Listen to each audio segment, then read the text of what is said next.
भ्रष्टाचारियों ने शिक्षा के मंदिर को भी बना दिया धन कमाने का अड्डा। गरीब बच्चों के लिए शिक्षा लेना पहले ही अभिशाप था,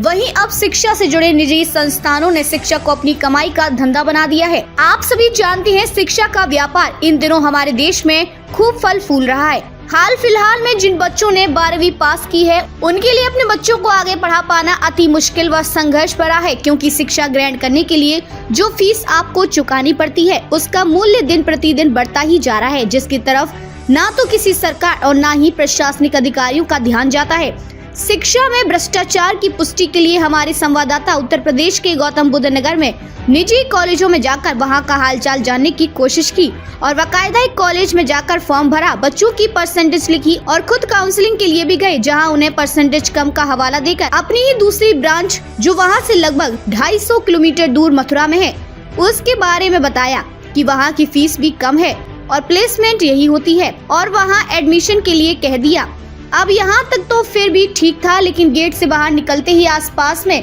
हॉस्टल चला रहे और अपने आप को एडिशनल कंसल्टेंट बताने वाले हमारे संवाददाता को मिल गए और अपनी गाड़ी में बैठकर सभी हॉस्टलों के बीच से निकलते हुए सारी जानकारी ली और बताया कि एडमिशन हो जाएगा, इसी परसेंटेज पर हो जाएगा, इसके थोड़े पैसे डोनेशन के रूप में देने होंगे। तब हमारे संवाददाता ने पैसों के बारे में पूछा तो कंसल्टेंट द्वारा बताया गया कि आपको फीस से अतिरिक्त 7 लाख रुपए देने होंगे, तो आपका एडमिशन इसी कॉलेज में, इसी कोर्स में, इसी परसेंटेज के साथ हो जाएगा। हमारे संवाददाता द्वारा हिडन कैमरा से उन एडमिशन कंसल्टेंट्स की वीडियो फुटेज भी निकाली गई, जिसे जल्दी ही पास के पुलिस स्टेशन में देकर उनके खिलाफ कार्रवाई की मांग की जाएगी। भ्रष्टाचार ने शिक्षा के मंदिरों को इस तरह घेरा हुआ है कि गरीब बच्चों के लिए निजी संस्थानों में कोई जगह नहीं है, क्योंकि निजी संस्थानों की फीस लगभग साल की 1.5 से 2 लाख रुपए और उस पर भी कॉलेज और कॉलेज के बाहर खड़े हुए इस तरीके के फ्री एडमिशन कंसल्टेंट जो कि 7-7 लाख रुपए डोनेशन के रूप में लेते हैं,